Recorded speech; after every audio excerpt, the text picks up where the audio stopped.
ओं नमो भगवते वासुदेवाय। तृतीय स्कंध ऊनविंशाध्याय। हिरण्याक्षर बध कथा ऊनविंशरे व्यवस्था।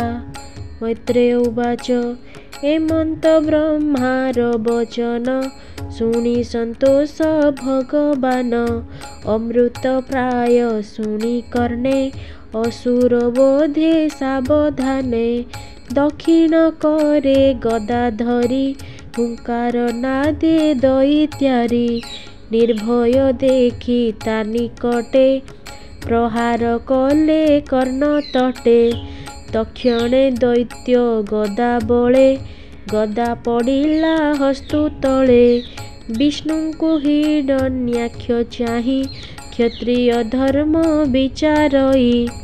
आयुध नाही एहा हस्ते एहा कुमारी बिके मते।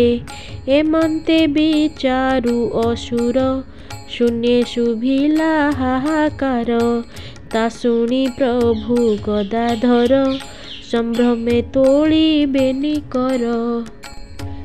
बोलंती देव गणे चाहि भय न कर तुम्भे केहि। एमंते कही देवराज ऊर्ध्वे तोलिले दखु भुज। निज आयुधे स्मरी मन तक्षणे जानी सुदर्शन। बेगे धाइला शून्ये व्यापी तेज विराजे विश्वरूपी। मिलिला विष्णु करे जाई तादिति पुत्र न जानई।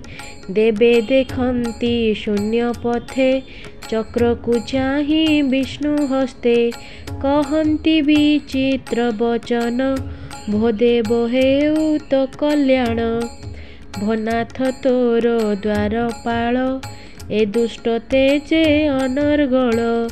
एहार प्राण बेगे हर आम्भଙ୍କୁ संकट उद्धर। देवଙ୍କ वाक्य कर्णे शुणी कोपे धाइला वीरमणि। समीपे देखी चक्रपाणि ओष्ठ कामोड़े पुणी पुणी। निश्वास खर तर बहे कोपे कंपोए तारकाए। नयन प्रकाशे दहन दहिला प्राय 10 दिशे। बेगे धाइले महारसे डाकई पुरी लात काल। मो गदा प्रहार संभाल। एमंते बोली कोप भरे पिटिला विष्णुर उपरे। पवनवत जगन्नाथ पादे हरिले गदाघात। दैत्य को बोलंती उत्तर जेबे जिणिबा इच्छा तोर। उत्तम शस्त्र धरी हस्ते प्रहार कर तुहि मते। एमंत शुणिण वचन कोपे कंपोई अपघन। गोविंद शिरे गदाघात पड़िला चेह्ने निरीघात। सबदे भुवन कंपिला तक्षणे भूमि रे पड़िला। भाजिला सते खंड होई देवे देखंती शून्ये रही। गदा जाचिले नारायण असुर नने लाता पुण। गदा विभंगे कोप भरे तीक्ष्ण त्रिशूल धरी करे। अनल प्राय शूल जले देखी कंपिले दिगपाले। यज्ञ स्वरूपी विष्णु देहे ब्राह्मणे अभिचार प्राय। उच्चेधइला शूल तोली पिटिला नेई महाबली। से शूल गगने प्रकाशे ज्वलंत अग्नि प्राय दिशे। ता देखी प्रभु जगन्नाथ सुतीक्ष्ण चक्र घेनी हस्त। शूल छेदिले महाशून्ये गरुड़ पक्ष इंद्र जेह्ने। त्रिशूल भग्न देखी रोषे बेगे मिलिला विष्णु पासे।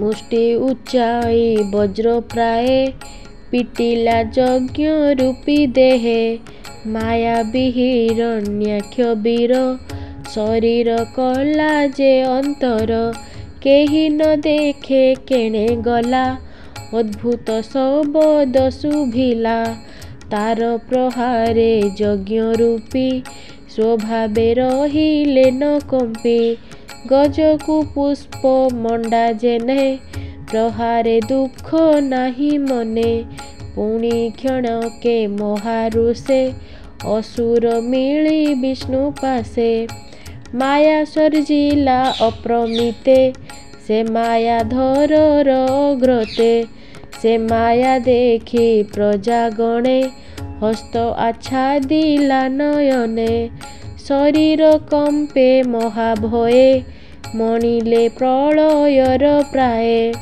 ପ୍ରଚଣ୍ଡ ବାତ ବହେ କ୍ଷରେ ଶୂନ୍ୟ ପାଷାଣ ବୃଷ୍ଟି କରେ ପାଂଶୁ ପୁରିଲା ଦଶ ଦିଶେ ନିଷ୍ଠୁରତମ ଯେ ପ୍ରକାଶେ ଘୋର ଗର୍ଜନ ମାୟା ମେଘେ ବିଜୁଳି ପୁରେ ଦଶ ଦିଗେ বিষম মেঘর আচ্ছনে শূন্যে লুচিলে জ্যোতির্গণে পূজ পুরীশ মূত্র অস্থি রুধির সঙ্গে বরসন্তে পর্বত প্রায় দেহ করি রাক্ষসী নানা শস্ত্র ধরি ধামন্তি অতি মহারুষে কটি বিবস্ত্র মুক্তি কেশে হস্তে বিরাজে তীক্ষ্ণ শূল শুভই মুখ রাব গোল প্রলয় কাল প্রায় মণি অদ্ভুতে কম্পই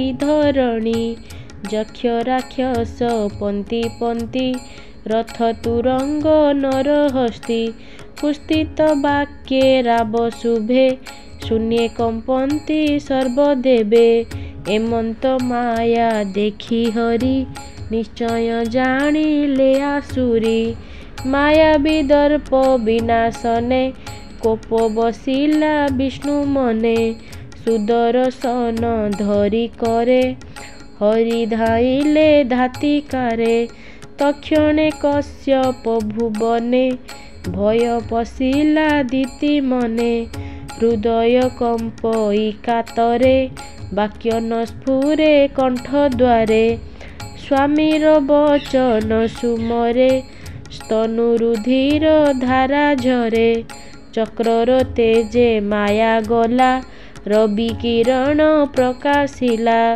দেখি অসুর মহাকোপে মিলিলা বিষ্ণুর সমীপে রুষে অরুণ দিশে দৃষ্টি ঊর্ধ্বে তଳିଲା বেনি মুষ্টি গোবিন্দ হৃদে প্রহারিলা শবদে ভুবন কম্পিলা মুষ্টি বাজিলা বজ্র প্রায়ে দেখি কপিলে দেবরায়ে কর প্রসারি কর্ণমূলে গোবিন্দ প্রহারিলে বলে পূর্বে যে সনে সুররায়ে বিশ্বকর্মার পুত্র দেহে প্রহার করি কর্ণমূলে প্রাণ হরিলে তার বলে এমন্ত বিষ্ণুর প্রহারে প্রাণ ছাড়িলা কলেবরে মুষ্টি প্রহারে মুন্ড ফাটি পড়িলা মহি তଳେ লোটি বৃক্ষ যে সনে বায়ু বলে উপুড়ি পড়ই ভূতলে তেসনে ভূমি তଳେ পড়ি দশনে অধর কামড়ি সেনাদ কলা ঘোরতর প্রাণ ছাড়িলা মহাবীর অসুর মৃত্যু দেবে দেখি মিলিলে গগন উপেক্ষি দেখিলে অসুর বদন ভ্রুকুটি কুটিল নয়ন বিধাতা আদি সুর বৃন্দ করন্তি জয় জয় নাদ बोलती धन्य ए असुर विष्णुर हस्ते गला मार एमंते के लभे मरण लभिला विष्णुर चरण धन्य जीवनटी एहार ब्राह्मण सापु हेला पार पुणी हुईब जन्म दुई एमंत बोली विष्णु चाहि ब्रह्मादि देवे कर जोड़ी स्तुति करन्ति पादे पड़ी। देववाच नम अखिल यज्ञ तंतु तो अवतार भक्त हेतु निर्मल सत्व मूर्ति धरी संसार पाळु नर हरि। आंभर भाग्ये भगवान ए दुष्ट कलु तु निधन। तोर प्रसन्ने जगन्नाथ आंभे जे होइलु निश्चिंत। तोर संसार पाळ एबे एमंत कही सर्वदेवे। आनंदे गले निजपुर सुमने शुण हे विदुर। मैत्रेय उवाच एमंते हिरण्याक्ष मारी यज्ञ बराह रूप धरी। निज भुवने हरि गले उत्सव परम मंगले। ब्रह्मादि देवे कले स्तुति निज भुवने लक्ष्मीपति। भक्त उद्धरी महातोषे मिलिले कमलार पासे। तू जाहा पचारिलु मते प्रसन्ने कहिली मु तते। विष्णुर लीला अवतार हिरण्याक्षर जे उद्धार। सुतोवाच हेमंत मैत्रेय बारबाणी विदुर सावधाने शुणी। परमानंद से लभिला कानने पाराशर बला। अन्य जे पुण्य श्लोक जने नाना प्रकारे भुवने। ताहांक जस कर्णे शुणी भवसागरु तरे प्राणी। कृष्णर गुण अवतार कर्णे अमृत रसधार। शुणी सुजने कर्ण द्वारे किंपा न तरिबे संसारे। वनस्थ गज जले पशि करिणे पल मध्ये मिशि। जले चरन्ते पद्मवने कुम्भीर ग्रासिला चरणे। चरण न पारिला आणी अनेक हस्ती ताकु टाणी। न पारि होइले विषाद चिते चिंतई विष्णुपद। तक्षणे प्रभु चक्रपाणी गज रखिले ग्राह हाणी। तार चरणे मुनि वृंदे नाना प्रकार जोग साध्ये। अभय पदे से पसंती से अन्य भाव न चिंतन्ति। असाधु जने अगोचर जानाम अभय पंजर। हिरण्यक्षर बध तत्व अमीय रस भागवत। निज भकत उद्धारिण सुकर रूपे नारायण। धरणी उद्धरिले दन्ते क्रीड़ा विहारे जगते। एकथा श्रवण कीर्तने करी बंचन्ति जेउ जने। ब्राह्मण बध करिथिले दोष न लागे ताकु भले। ए पुण्य जस हरि कथा धन आयुष मोक्ष दाता। प्राण इंद्रिय सुख बढ़े दुर्गतिरिष्ट बाधा छाड़े। सुजन संगे जेबे मिसे अंते गोविंद पादे पसे। एक कथा शुणी साधु जने बंचिब श्रवण कीर्तने।